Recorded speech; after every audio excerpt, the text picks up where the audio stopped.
Okay, I figured it out. um, Shri Padma, Mataji, please go ahead. Hare Krishna Prabhu. I have two questions. One of them in 2.47, when Krishna is telling Arjuna, you have a right to perform your prescribed duties. Then it had prescribed duties, a definition or activities enjoined in terms of one acquired modes of material nature. And then it had three types. It had routine work, emergency work, and desired activities. What would be an example of emergency work? So emergency is a little bit of a it's not a one-to-one translation, so it's more like unusual work. So things like marriage ceremony, birth ceremony.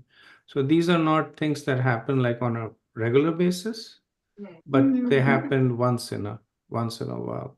Right? So there is routine is like nitya karma, like your daily activities that you do, and desired work is kami karma. These are activities that you do to fulfill some desires, maybe more wealth, opulence, elevation to heavenly planet. And emergency work is unusual activities. Okay. And then the last one, yeah, the last one is 2.54, when the four questions were asked by Arjuna about symptoms of one, who is so elevated in consciousness, emergent transcendence, with the four questions. I have a little difficulty like understanding, because it doesn't mean the literal how does it sit, and how does you talk. What's a better way to remember it? How does he speak is how is his intelligence and words affected by another, anger and neutrality. And then I got how does he sit is how can he restrain his senses like the tortoise. But how does he walk?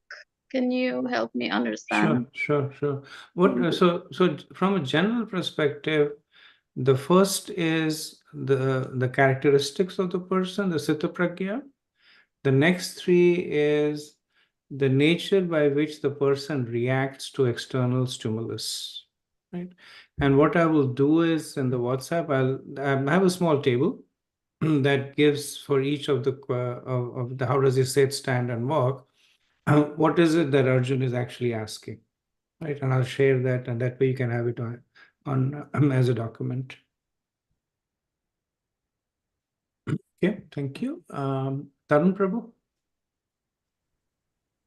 Hare Krishna Prabhuji, Dandat Pranam. A couple of questions along the lines. I was hearing the lecture that, about Sthit Pragya and how we should tolerate the dualities, and then whatever happens to us, take it like, it is because of some past karma.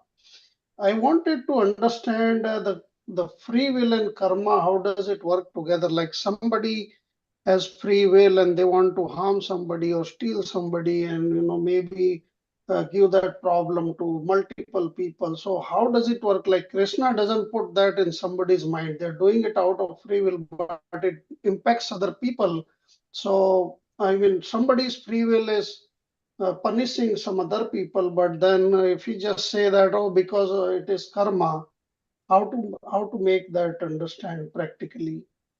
Like even on the good side of it, there are people who are working to get rid of poverty. Vaccinations are there to cure of a lot of problems we used to have in the past.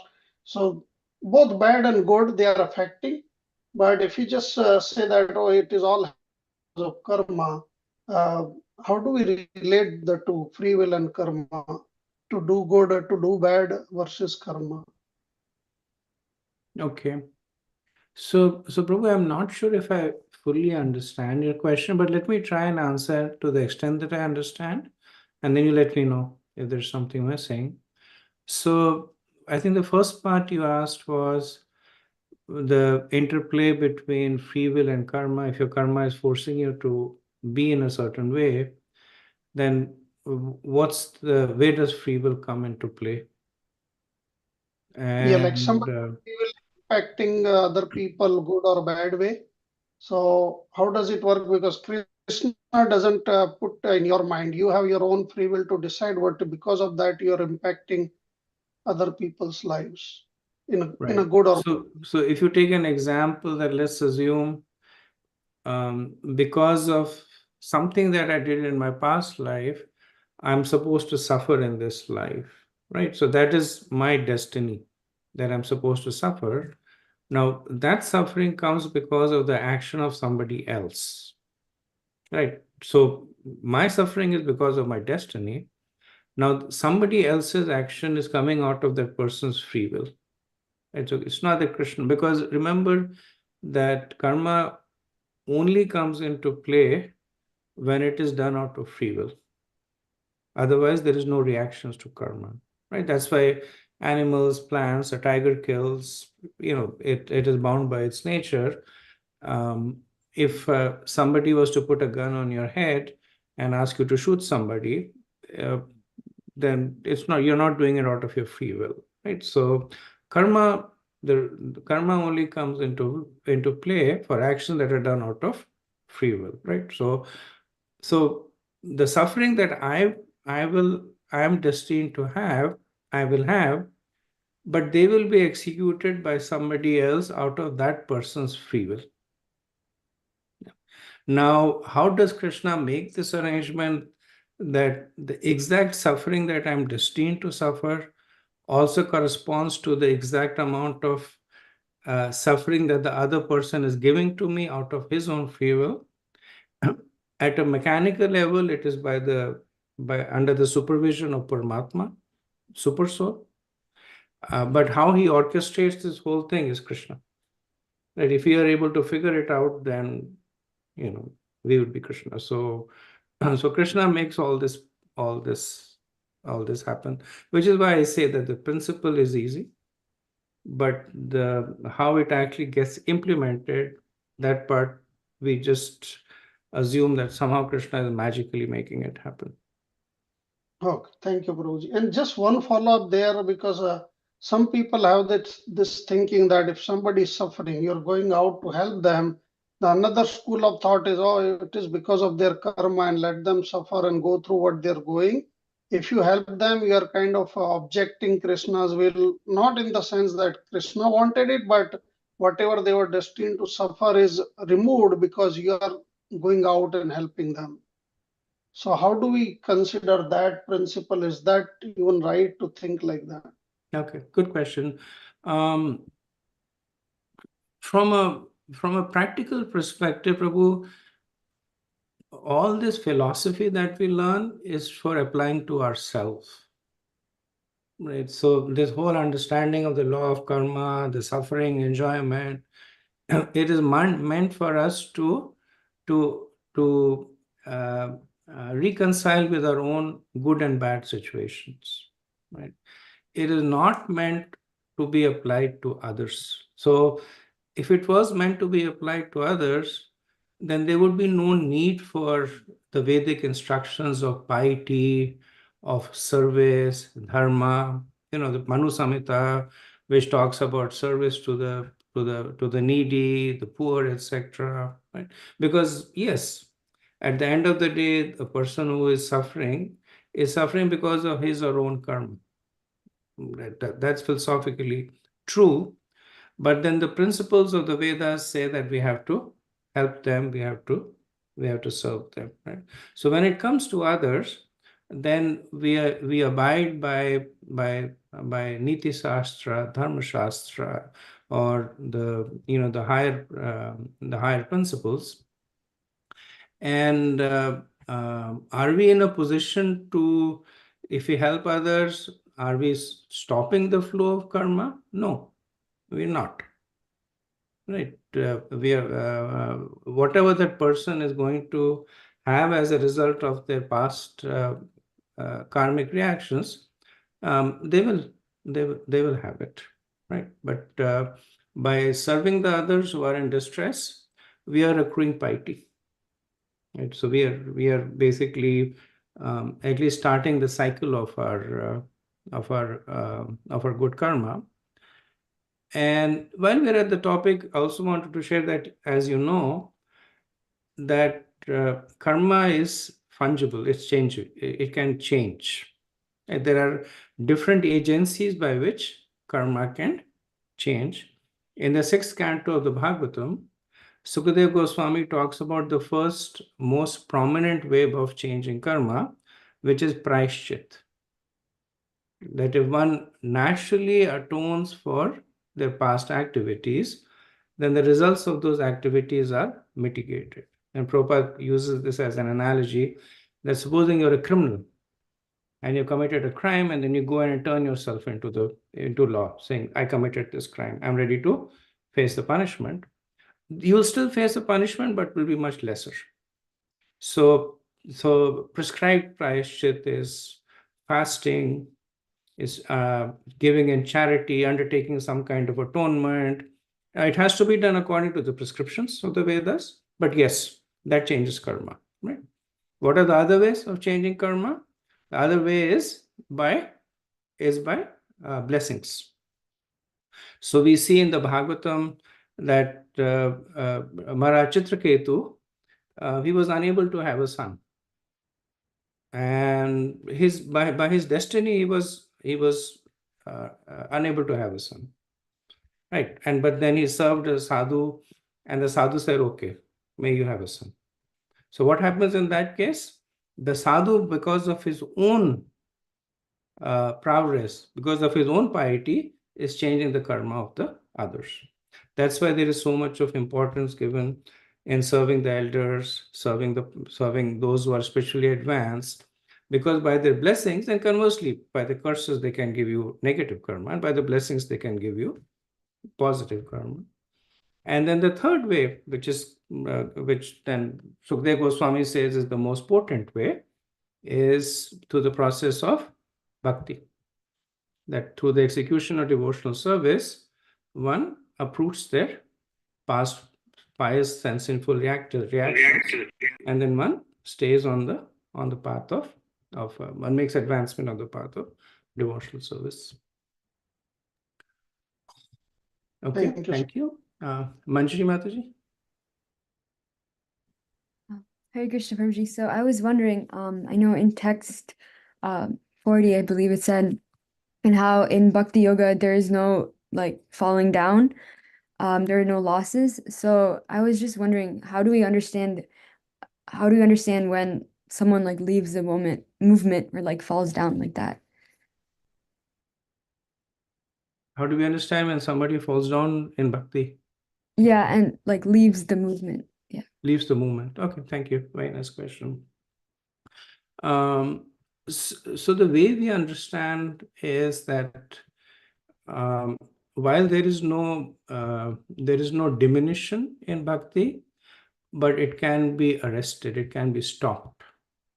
So you have a trajectory and you're performing devotional service, you're making advancement, and then for some reason you stop practicing bhakti, then it stays at whatever level it is, and it waits for you to resume the process and then restart.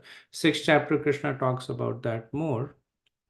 Now, having said that, I also want to add that while that statement is true, there is an exception to it also. The statement that I make that there is no loss and diminution in bhakti, while that statement is generally true, there is an exception to it also, which is Vaishnava Prad.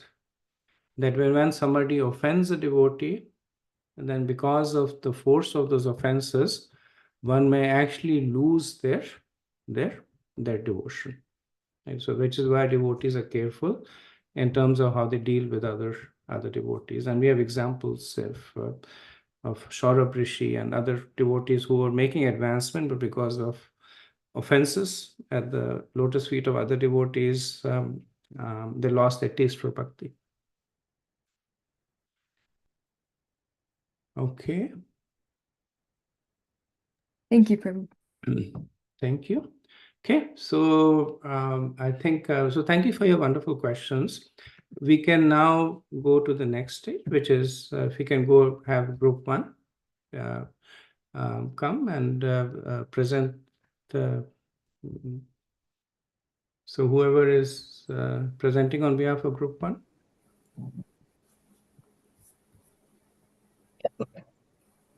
Prabhu, this is Balaka here. Vijaya Mataji and I am presenting for group one. Gopinath Prabhu, could you please post the presentation? Yes, Mataji. Or the Yes. slide? Okay. Yeah. Hare Krishna, Balaka, go ahead. Yeah. Hare Krishna, everybody. In this sketch, we present the first two qualities of Sthita Prajna, which is referred in the chapter 2 of Bhagavad Gita, verses 55 through 57. In this sketch, we have two characters, Maya, who is a regular devotee, who often visits the temple, and Anjali, Maya's friend, visiting the temple for the first time. So they're in the serene environment of the temple, and this is a post-lunch session. They had a sumptuous, wonderful prasadam. So Anjali and Maya are talking. Thank you for bringing me to the temple, Maya. The lunch was delicious, and those baked cell sweets were out of this world. I see some senior people. How come some devotees are not eating, but others are enjoying the feast? It really was a feast. Everyone seems to be happy, smiling, and I even saw a few older people dancing during the first part of the program. Aren't we supposed to control our senses and be serious, not feasting on good food? I'm glad you enjoyed it, Anjali. You know, it may seem odd, but many of these senior devotees are either going through tough times or have gone through tough times. Yet they always seem happy and peaceful. We can learn a lot from them. It's not about avoiding joy, Anjali. The senior devotees have read the Bhagavad Gita many times and understand its deeper meanings, teachings, especially the verses in chapter 2, like verses 55 to 57. Would you like to know more about these teachings? Yes, of course. It will help me tremendously. I know a little bit about the Bhagavad Gita, like how Arjuna said to Krishna that he did not want to fight and so on. We can talk in detail later, but let's focus on 2 or 3 verses that helps us deal with daily failures and successes. We often feel happy when our desires are satisfied, like how our good lunch made our tummies and us very happy. But most of the time, desires arise just because we see something and think we need it. In fact, it's more of a want than a need. Our mind says you want it, therefore you need it. This is mental concoction. To be a Siddha Prajna, one needs to overcome these mental concoctions of desires. Bhagavad Gita 2.55 says, when a man gives up all varieties of sense desire, which arises from mental concoction, and when his mind finds satisfaction in the self alone, then he is said to be in the pure transcendental consciousness. So we need to control our desires and not let our mind trick us into wanting things we don't need, like controlling the urge to eat a third gulab jamun. Exactly. It's all about control and finding satisfaction within ourselves rather than in external things. But what about dealing with pain and pleasure? How can one remain calm in the face of suffering or excitement? It's about understanding that both pleasure and pain are temporary and inevitable parts of life. They come and go like the seasons. A person of steady wisdom, a Siddha Prajna, sees them as they are and does not get attached or disturbed by them. Bhagavad Gita 2.56 says, one who is not disturbed in mind, even amidst the threefold miseries, or elated when there's happiness, and who is free from attachment, fear, and anger is called a sage of steady mind. So it's about accepting that life will have its ups and downs and not getting carried away by either. Exactly, yes. When you remain equanimous in both pleasure and pain, you maintain your inner peace. This is the second quality of Siddha Prajna, remaining calm and undisturbed by external circumstances. Bhagavad Gita 2.57 says, in the material world, one who is unaffected by whatever good or evil he may obtain, neither praising it nor despising it, is firmly fixed in perfect knowledge. It seems easy to understand and maybe simple to follow, but I know it's not. I think we did a tiny bit of good karma today. We got a good lunch and very good vibes. I need to come to the next Sunday feast to carry on this conversation. Yes, you do. And by the way, these two qualities are just part of the qualities of Sthita Prajna. There's more to learn and understand. Wait, what did you say? There are more? Yes, but let's take one step at a time. Next Sunday, we can continue our discussion. Looking forward to it. Maya and Anjali leave the temple, both feeling enriched by their conversation. Thank you.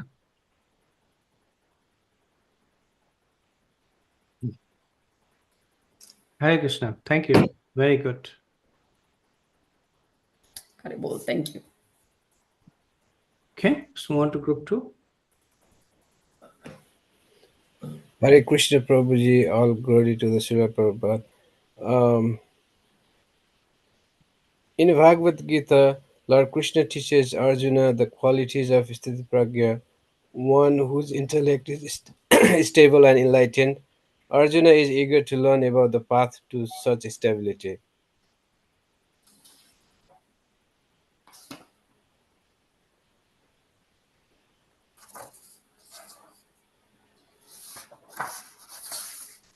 Praise Mataji.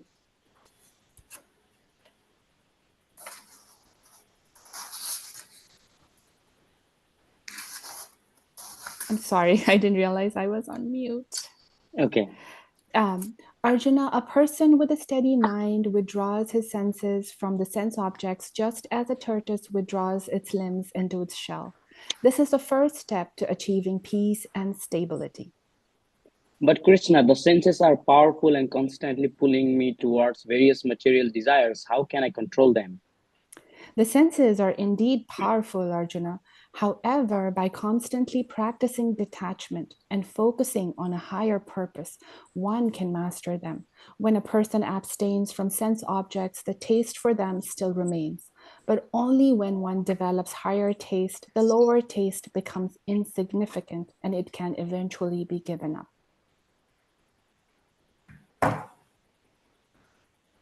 As they walk through the bustling marketplace, Krishna continues to teach Arjuna about the qualities of Sthiti Prajna.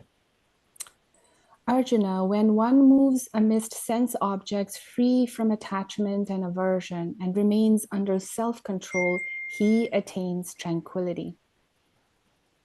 It is challenging, Krishna. There are so many distractions around.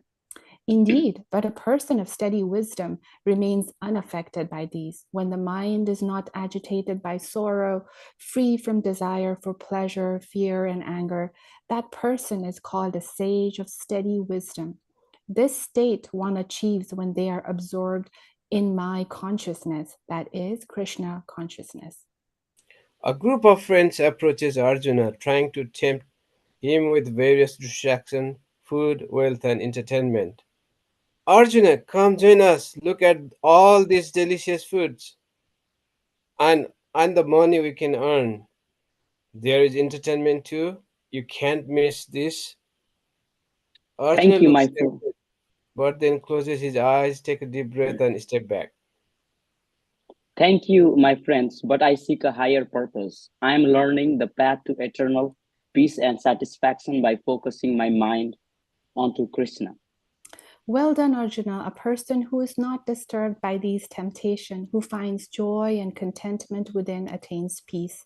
Just as a lamp in a windless place does not flicker, so is the stable mind of a sage. And so Arjuna begins to understand the profound wisdom imparted by Krishna.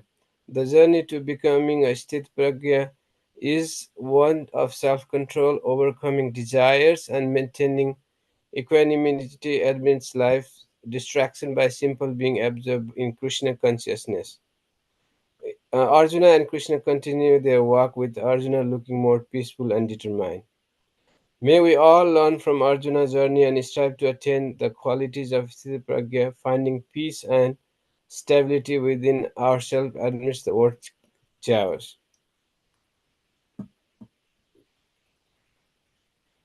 Hare Krishna. Hare Krishna.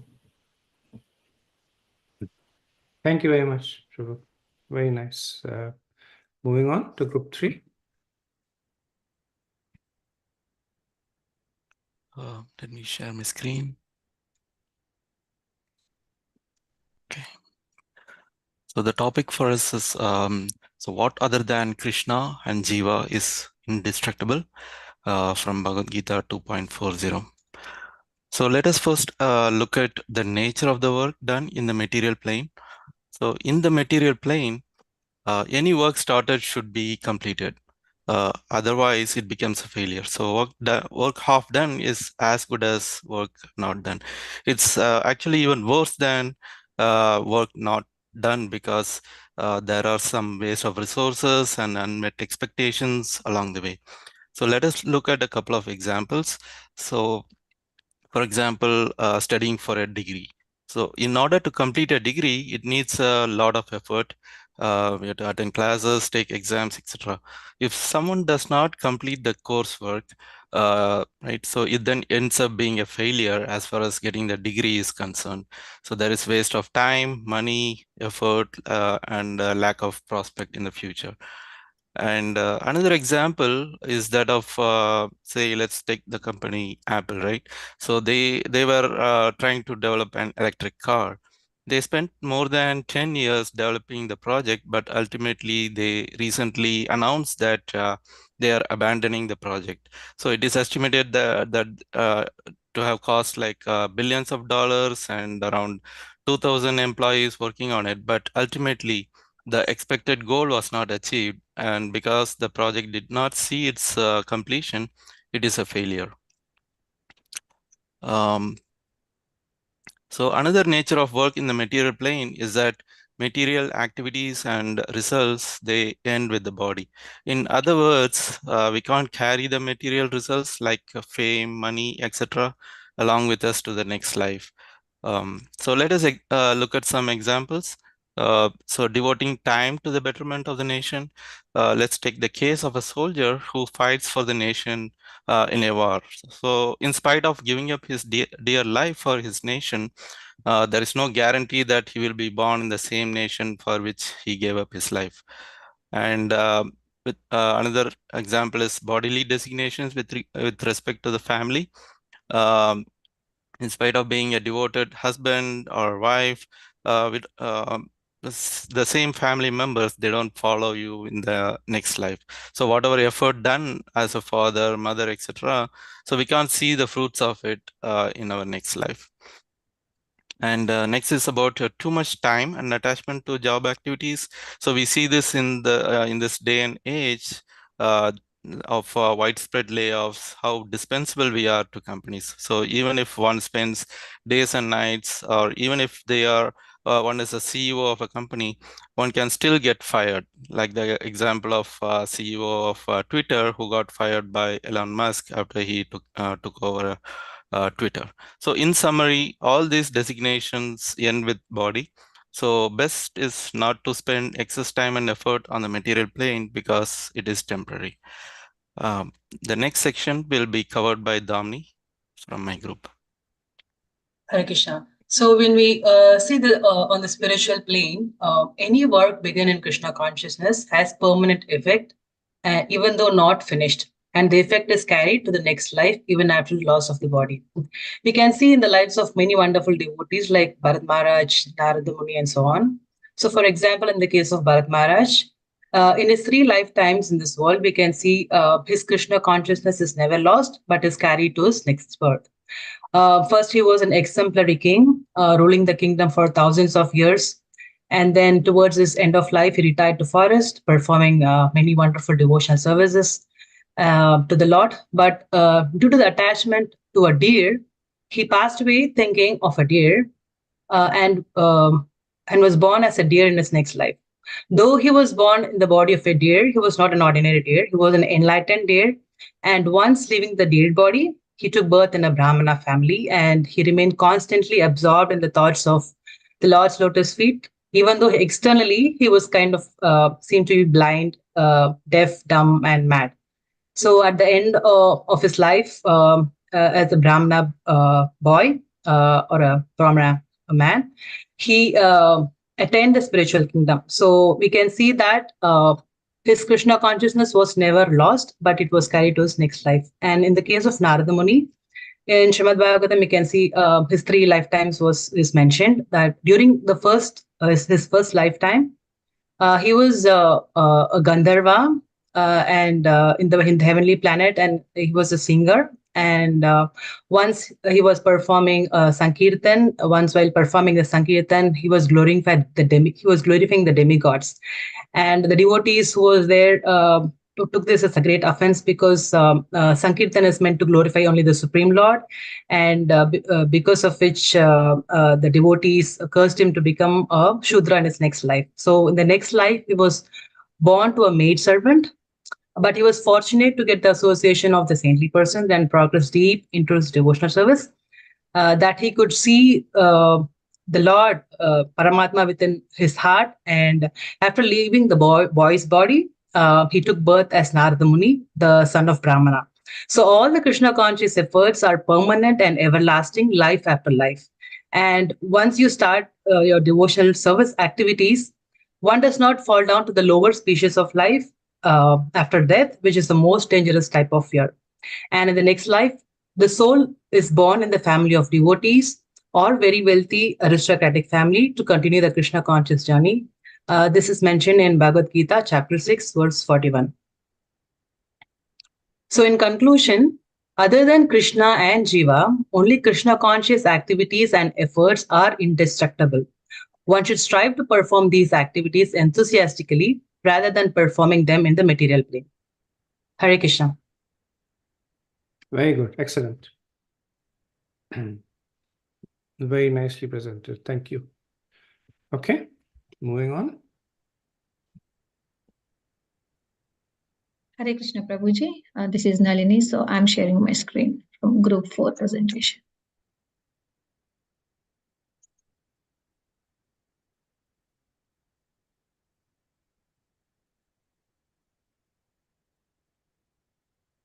Hare Krishna, dear devotees. Today we are performing the skit to show the 3 kinds of karma. Karma means performing an activity. Bhagavad Gita is explaining 5 subject matters: Ishvara, Jiva, Prakriti, Kala, and Karma. Of these, the first 4 are eternal and cannot be changed. Karma is not eternal. Krishna gave us chance to change our karma because he wants us go back to home, back to Godhead. It is in our hands whether we want to go or not.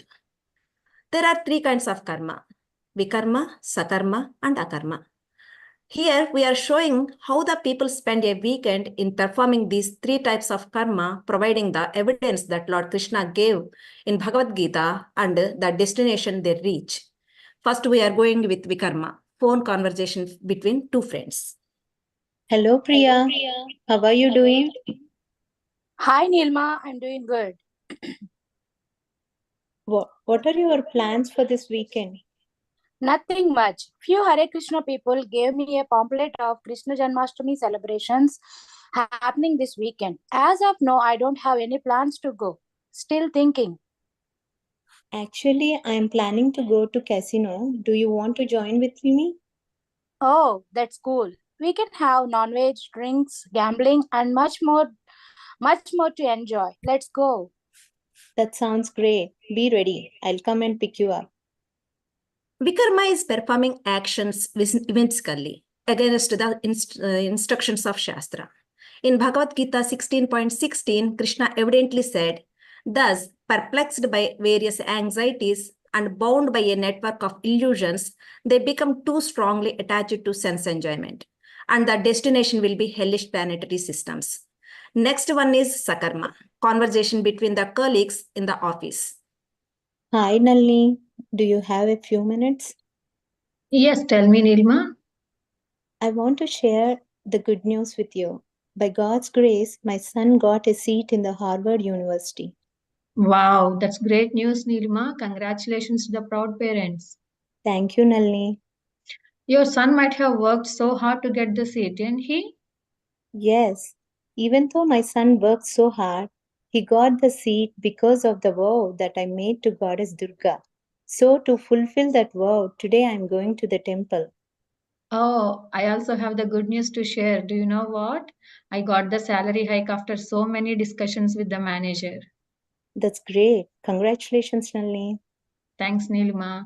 Since I got the salary hike, I would like to give some charity for the sake of Annadana in the temple. I really hope this will help my family to get the blessings of the God to stay always happy and prosperous. Okay. Anyway, I'm going to the temple today. Why don't you join with me? Yeah, sure, I'll come, Nilma. See you in the evening. People in this world desire success in fruitive activities, and therefore they worship the demigods. They expect fruitive results from their work and that they performed. Is there any evidence? Yes. In Bhagavad Gita 17.4, Lord Krishna says, Yajante Satvika Devan. Men in the mood of goodness worship the demigods. And in 9.25, Yanti Deva Vrata Devan. Those who worship the demigods will take birth among the demigods. Now we are performing about akarma, conversation between devotees in the Saturday feast program in the temple. Hare Krishna Nalini Mataji, how are you? Hare Krishna Priya Mataji. I'm doing good, Mataji, by Krishna's mercy. How are your job trials going on?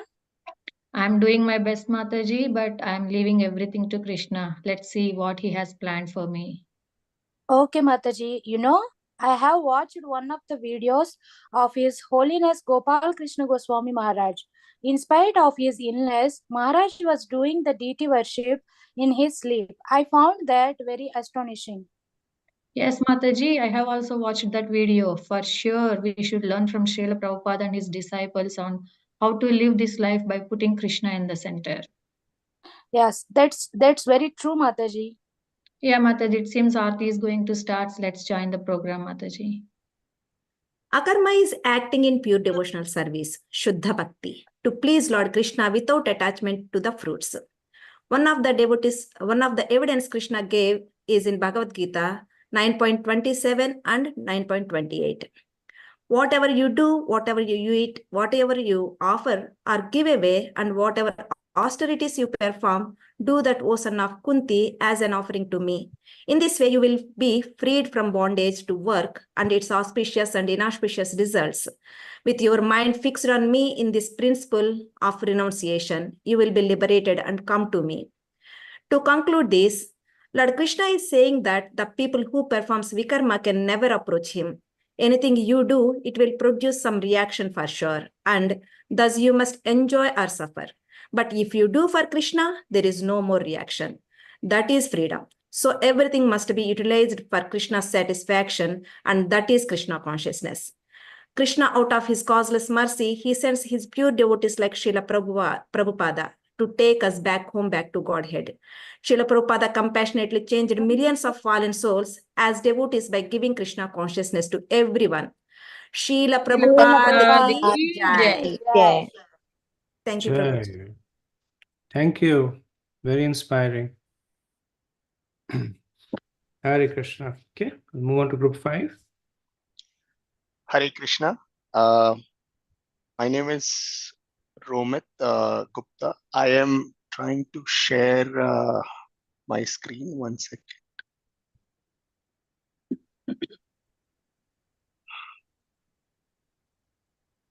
Can you see this presentation? Yeah. Yeah. Okay. So our topic is one means narrow-minded. This is based on the shloka 2.41, which basically says those who are on this path are resolute in purpose and their aim is one, O beloved child of the Kurus. The intelligence of those who are irresolute is many-branched. This is a conversation between a devotee and a non-devotee, the non-devotee being played by Sadhana Mataji, where she would ask the questions, and the devotee actually played by me, wherein I try and answer those questions. Sadhana Mataji. Hare Krishna. Hare Krishna. Those who are on the path of Bhakti Yoga, they're resolute in purpose and their aim is one. Doesn't this mean they are narrow-minded and negligent of everything else? No. In fact, one who has strong faith in Krishna consciousness will be elevated to the highest perfection of life called we have seismic intelligence. They have only one focus, how to please Krishna. Even materially speaking, one who is not focused doesn't achieve desired results. So, what to speak of attaining the highest perfection? For example, if one has to pass an examination, one has to solely focus on studying. If one is multitasking on mobile, watching YouTube, one will not be able to concentrate on studying. Then what about your duties of the material world, your family, traditions, humanity, nationality? What about them? So Chaitanya Charitamrita states, Shraddha Sabde Visvasa Kahe Sudridha Nishchaya Krishna Bhakti Kaile Sarva Karma Krata Haya. When one is engaged in the duties of Krishna consciousness, he need not act in relationship to the material world with obligations to family traditions, humanity, or nationality. Those who are automatically taken care by working in Krishna consciousness. We have to work, we have to carry out our prescribed duties, but the consciousness has to be changed and fixed upon Krishna. Krishna never asks us to abandon our prescribed duties. In fact, Krishna says, Tasmat sarvesu kalesu mam anusmara yudhyacha. Always think of me and at the same time carry out your prescribed duty. With your activities dedicated to me and your mind and intelligence fixed on me, you will attain me without doubt. So we must carry out our prescribed duties, keeping Krishna at the center. What about my debt towards the demigods, sages, people in general, kinsmen, humanity, and forefathers? Since birth, we are in debt to so many sources. We are in debt to the demigods for rain, water, air, etc., in debt to the great sages for the authoritative scriptures and books. Similarly, we are in debt to our forefathers for taking birth in a particular family, blessed with material wealth, intelligence, and values, in debt to our relatives, friends, animals like cows, and people in general who render so much service. So, how can we be so narrow minded and neglect them? That is true, Mataji. We are indebted to all of them. It is our duty to repay them by proper discharge of service.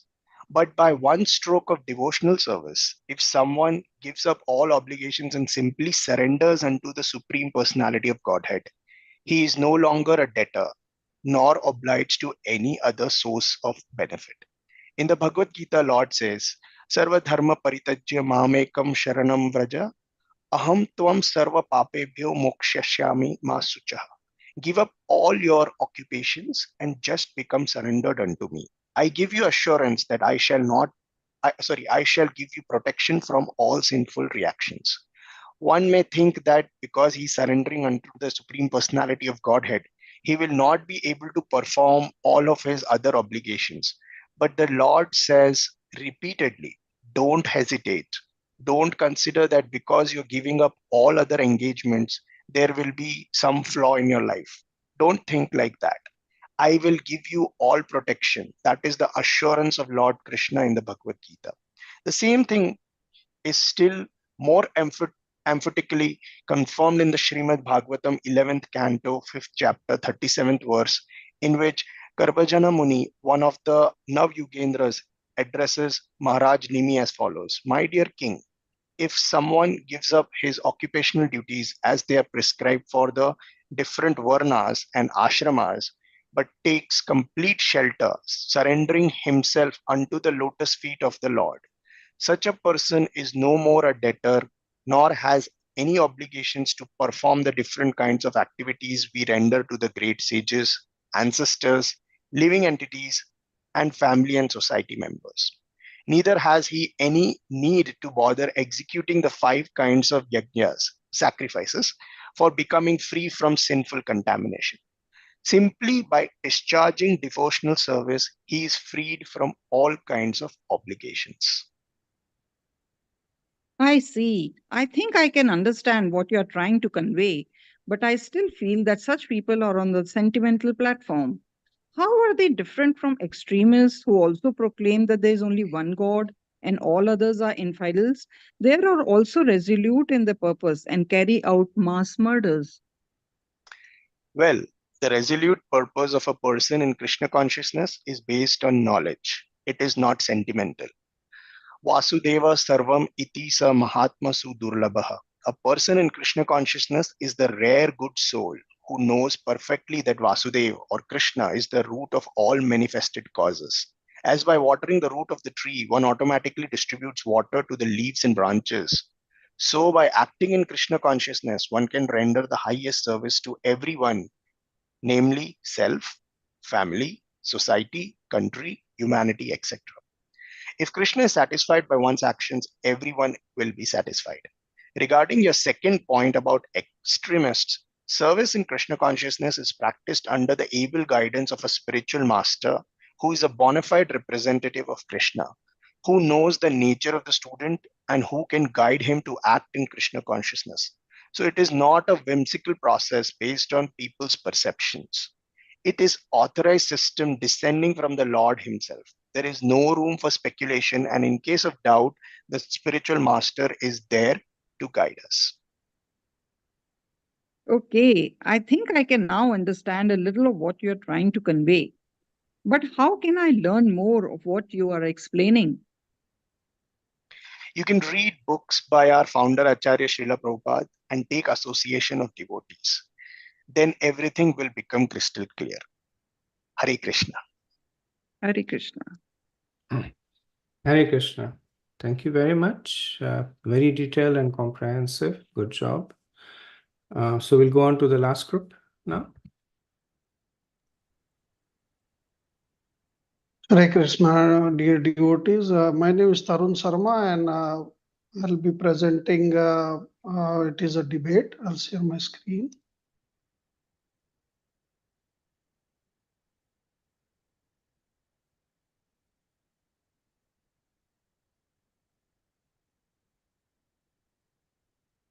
So it is a debate, and Hetal Mataji will be asking the questions, and I'll be answering them as a devotee. The debate is about should we follow Vedas or not, and references chapter 2, verse 31, 33, and 42, 43. I mean, in 31, 33, Krishna is essentially saying that Kshatriya should do his prescribed duties, and it is fighting and protecting dharma. And people who only fortunate people are able to get these kind of opportunities, and they can enjoy power and heavenly abode. Uh, so basically, it talks about Vedas, which are talking about prescribed duties. And then in 42, 43, he's talking about like how people are getting swayed by the flowery words of Vedas, and how we should look beyond that, and we should go into the knowledge of spirituality and Krishna consciousness. Hare Krishna. Hare What is Veda, and what type of Vedas are there? Hare Krishna Mataji. So Veda is basically the word means knowledge, and we have scriptures by various departments like Shruti, Smriti, and then we have four Vedas under Shruti, Rigved, Yajurved, Samved, Atharved. And we have Smritis where we have 18 Puranas, and Bhagavatam is one of the 18 Puranas. And then we have Itihasas, Dharmasastras, and Tantras, and we have Bhagavad Gita as part of Mahabharata, where Krishna spoke to Arjuna on the battlefield of Kurukshetra. There are various sections in the Vedas like Karma Kand, Gyan Kand, Upasana Kand. Oh. So should I follow Vedas? So in Bhagavad Gita chapter 2 verse 42 and 43, Krishna is describing that men of small knowledge are very much attached to the flowery word of Vedas, and they are recommending primarily fruitive activities for elevation to heavenly planets, good birth, power, and so forth. But being desirous of sense gratification and opulent life, they say that there is nothing more than this. So people stop at this, but Krishna want us to learn beyond this, and what is better out there beyond learning the Vedas. And how do we understand that? Krishna then further talks about that people who are following Vedas, they are enjoying material opulences. And they still suffer through various physical, psychological problems. They have to take repeated birth and death, even if they go to heavenly planets. When their pious karma ends, they have to go back to the birth and death life cycle. So that is why Krishna is telling us that not to get swayed by Vedas. So we should look beyond Vedas, what knowledge Krishna is sharing. So Veda talk about Swadharma or prescribed duties. So that is something we are required to follow. The whole Varnashram Dharma system, where we are basically learning about our prescribed duties in accordance with the nature and abilities and the higher authorities. And it also gives us the base and foundation for us to understand about spirituality and go beyond the sakam karma. Also, it will keep us away from doing the vikarma, which is unwanted actions. Okay, so can you tell me more what path of learning should I follow then? Yeah, so like I said earlier, beyond doing one's prescribed duties on the bodily platform, we should seek to learn about spirituality, how to transcend it from the material platform and seek for the highest and constitutional position of the soul, and to provide us that knowledge Krishna and his devotees are speaking in Bhagavad Gita and Bhagavatam. It has very deep and comprehensive teachings of spirituality. They will elevate the soul mainly on the path of bhakti to the highest platform, and such soul can achieve the supreme abode in spiritual world. And that abode where once we reach, Krishna says in Bhagavad Gita, the soul does not have to return, and soul will be full of knowledge and bliss for eternity. Uh, and one simple example of this, like what we achieve in the material world or by Vedas, is like comparing showing light bulb to the sun.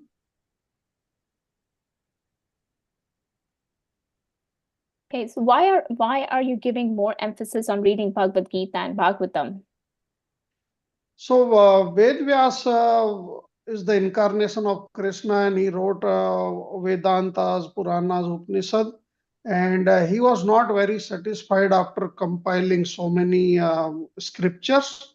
And his spiritual master Narad Muni came to him and he told him that you did not really explain Vedanta Sutra, like you wrote Vedas, but Vedanta means ultimate knowledge. And ultimate knowledge is Krishna. And Krishna says throughout all the Vedas, one has to understand him. Basically, the purpose of Vedas is to understand him.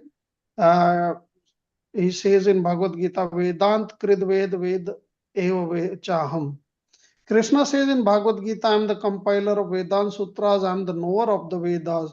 Therefore, we have to ultimately know Krishna. We have to build our relationship with Krishna. So in Bhagavad Gita, Krishna talks about the material nature, the nature of the soul, prescribed duties, but then he goes on to Sakam Karma and Gyan Yoga, Buddhi Yoga, Sankhya Yoga, and then he talks about Bhakti Yoga, where I think he later says that as per his opinion, Bhakti Yoga is the highest and simplest path. And then about Bhagavatam, it is a very ripened fruit for Bhakti. It is also called Mahapuran. It is a literary incarnation of Supreme Lord. It has a lot of pastimes with loving exchanges with Krishna and his devotees. It has many verses where we can experience the unconditional loving service and prayers to Krishna by various highly elevated souls. Once I heard in a lecture that uh, you know, uh, there could be major events in that time, but they could barely make it to news. But there has to be something really major to appear in Bhagavatam. So it is, yeah, each and every story is that important from spirituality. It also describes about creation, material and spiritual world. So there is immense amount of knowledge that can elevate our consciousness and give us the right knowledge.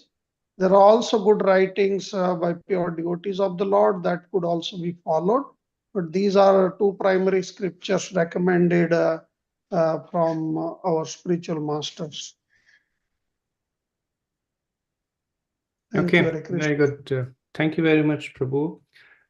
Excellent presentations. I have two quick feedbacks. I know we are over time, but I'm just going to ask for your indulgence. Two feedbacks to all the groups. One is please time yourself. I think almost everybody exceeded the 5-minute limits. Some of you actually exceeded by almost 100%. So please time yourself and just make sure that Tarun Prabhu, you can stop sharing if you want. Timing is important because we are trying to make sure everything fits within an hour. And the second is just the art of presentation. I think making it very information dense is not the best way to communicate information. So think of it of yourself being on the receiving end. That if somebody is going to present in 5 minutes, 5 slides that are loaded with 10 points each, it's very unusual for a person to be able to grasp even a small fraction of that. So I think as we become more comfortable, we will be asked to give classes in the temple, we'll be asked to present in different settings. So the idea is that we also train ourselves to become efficient and effective in this way. Okay, so we have a comment or a question from Jonathan. Please go ahead. Oh, Sandhya, sorry, you're on mute right now. Sorry, yes, this is Sandhya, and yeah, I'm Mrs. Jonathan, so I guess it works. But my request also, I have a request also, and I offer this very humbly. I'm learning a lot, but a request with regard to the presentations, particularly that I am learning the Bhagavad Gita, in more detail now than I have ever learned before. So when verses are referenced that haven't yet arrived, it is a little disconcerting because, I haven't yet had the chance to look at them in detail. So I appreciate that points are being made which are coming up, and which are useful and so on. But to the extent that the questions are asked or the presentations are built on issues that are arising from verses we have already studied, it would be helpful to me personally, and I'm not suggesting this is the only way to do it, if the presentations could potentially stay there, because otherwise I'm kind of lost a little bit. The other request is that I think sometimes there are references or a lot of references to the Bhagavatam in these presentations today. I've not studied the Bhagavatam. I'm sure that it is very beneficial, but again, I have no clue.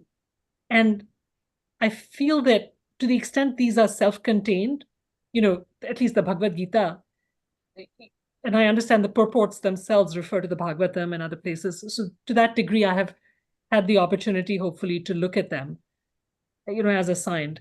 Other than that, it's a little, again, it makes me feel a bit lost. So I humbly request, please, could we stick to the verses we are doing this particular session or the ones we've already done? Thank you, Sandhya. And I would resonate with the point you made. I think the whole point of this presentation is not so much to demonstrate how much we know, but how much we would like the other person to learn. So I think we have to accordingly denominate it so that there is a common meeting point there. Sometimes in the purports of these verses, Srila Prabhupada himself gives references to the Bhagavatam, and then it's okay to talk about it because they are current. But I think expanding the scope too much based on our own understanding. I think we have to kind of be careful in terms of the receptivity. Again, the focus in any presentation is the audience. It's not so much what we know, but what would we like our audience to know. Okay, so in the interest of time, I'm just going to quickly go over the preparation for the next class. Let me share my screen.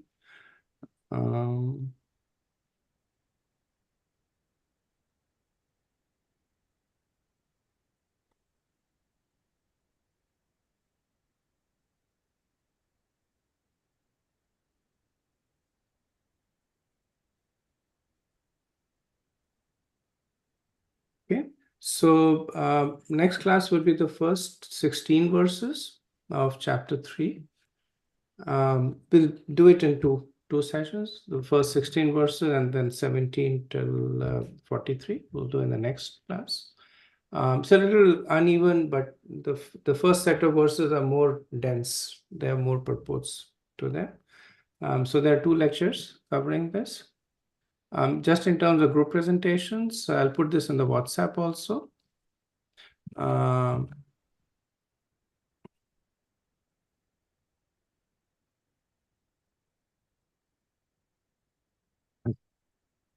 So first is, if all karma is bad karma, isn't it best to abstain from karma?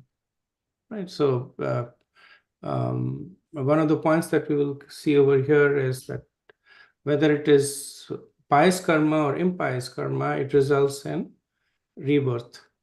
So isn't it best to not do karma? This is also Arjun's question. Second is that this is for group 1. Group 2 is that so we know that in the age of Kali, activities that are performed so activities that are done at the platform of the mind that do not accrue any reactions, or let's put it the other way around, that any sinful activities that we do at a platform of our mind does not accrue any reaction. I'd say in the earlier yogas, if somebody mentally committed an sin, so if somebody was mentally lusting after another woman, then it would count as if the person had actually outraged the modesty of that woman. But the dispensation in the age of Kali is that it does not.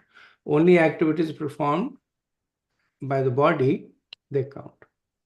So then the question is, what is the harm in Falgu Vairagya? Falgu Vairagya is basically false renunciation, where one externally renounces, externally is detached, but from a level of the mind is attached. So the person might say that I want nothing to do with my family, I'm renounced, he goes to the jungle, sits over there and thinks about his family all the time. Right? So that's Falgu Vairagya. So in the age of Kali, shouldn't that be good?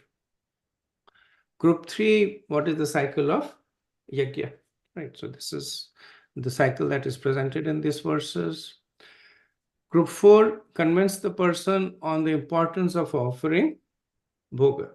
Right. This is the famous Yajna Shishta Sanasanta Muchante Sarukil Bisha. So that verse. 5, if Krishna recommends against Karma Kand, why does the Vedas talk about it? Right. And this was a topic that was also spoken of in the second chapter. So remember, the second chapter is a summary.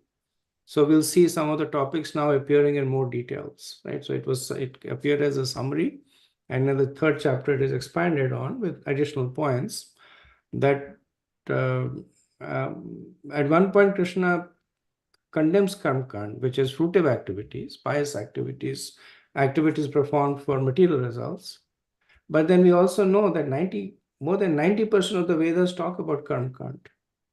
So why? And for group 6, there's a person who says that I never heard about the Vedas. I was not born a Hindu.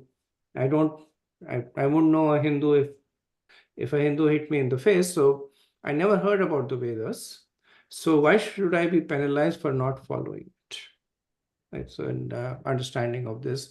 this is a very, this also, for group 6, it's a continuation of the previous presentation, right? So it kind of lines up with that. So again, I think in the presentation, please keep in mind timeliness. Do not be too dense in terms of information, and stay within what we have read or what the topic of the particular classes. If anybody has any questions, please post it in the WhatsApp group. I'll be happy to answer. So we'll end over here. Thank you very much.